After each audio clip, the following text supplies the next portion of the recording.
स्वागत है आप लोगों का इस वीडियो में। एक बहुत ही अच्छा क्वेश्चन है, थोड़ा कंसेप्चुअल है। A ball of mass m is dropped on to a floor from a certain height. एक बॉल है मास m की, उसको ज़मीन पर गिराया गया किसी पार्टिकुलर हाइट से, लेट से उसको मैं h मान रहा हूँ।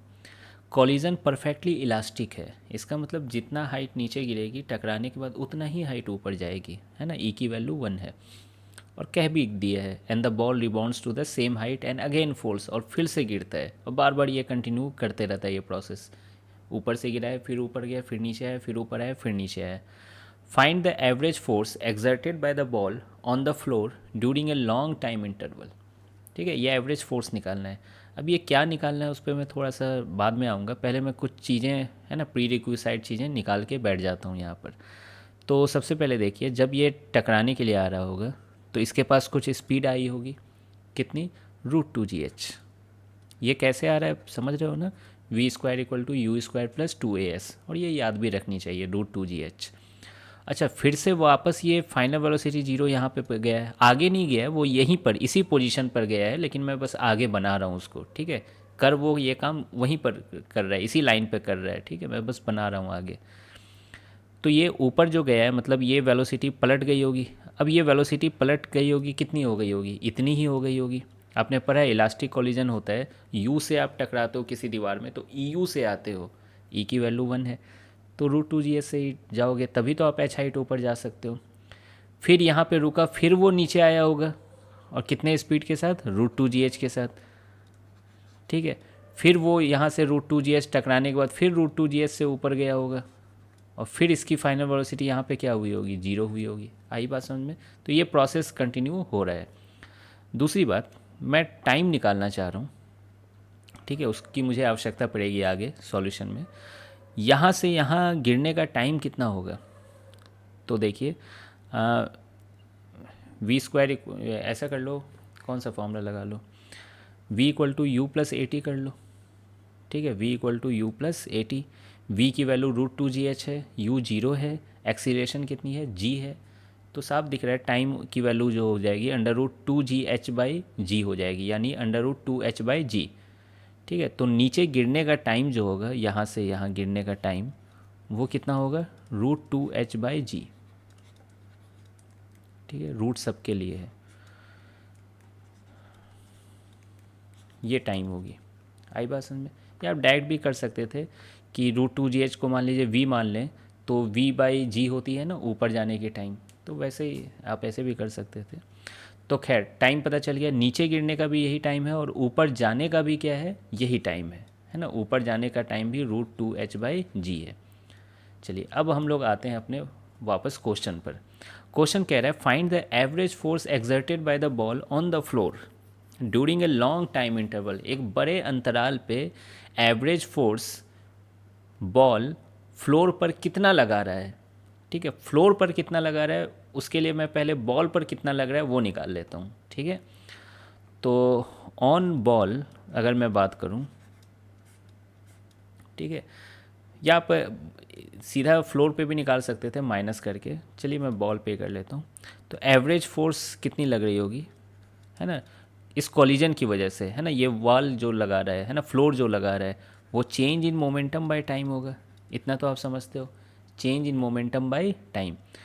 अच्छा, जब ये टकरा के, है ना, वापस जा रहा है तो इनिशियल वेलोसिटी माइनस में है। ठीक है, तो आप मोमेंटम का चेंज को final momentum minus initial momentum लिख सकते हो। इनिशियल माइनस में और फाइनल पॉजिटिव में है। ठीक है, ऊपर वाले डायरेक्शन को मैं पॉजिटिव कंसीडर कर रहा हूँ।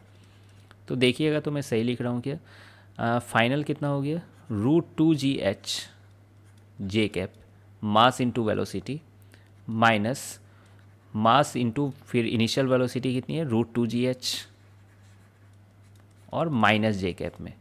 तो ये बात समझ में आ रहा होगा आपको। अब देखिए, ये टाइम इंटरवल क्या है, what is this time interval. तो ये टाइम इंटरवल क्या है, जो मैं ले रहा हूँ कि ये जो मोमेंटम का चेंज हो रहा है, कब कब चेंज हो रहा है ना, फ्लोर की वजह से। एक बार जब जब वो टकराने के लिए आ रहा है तभी चेंज हो रहा है। ठीक है, तो एक बार यहाँ चेंज हुआ, फिर ये यहाँ पर चेंज हो रहा है।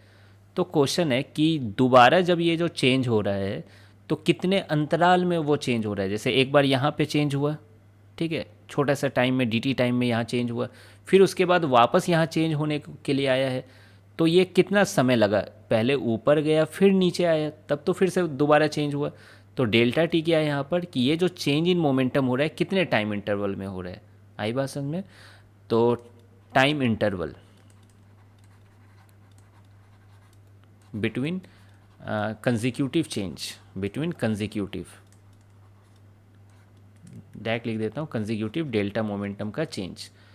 तो अब बताइए ये डेल्टा टी क्या हो जाएगा कंसिक्यूटिव, क्या 2 टाइम्स टी हो जाएगा, है ना, क्यों, √2h/g जाने में लगा है, फिर √2h/g आने में लगा है, तो ये कितना हो जाएगा 2 टाइम्स √2h/g। तो आई होप कि आपको ये बात समझ में आई होगी, है ना। तो देखिए एवरेज फोर्स,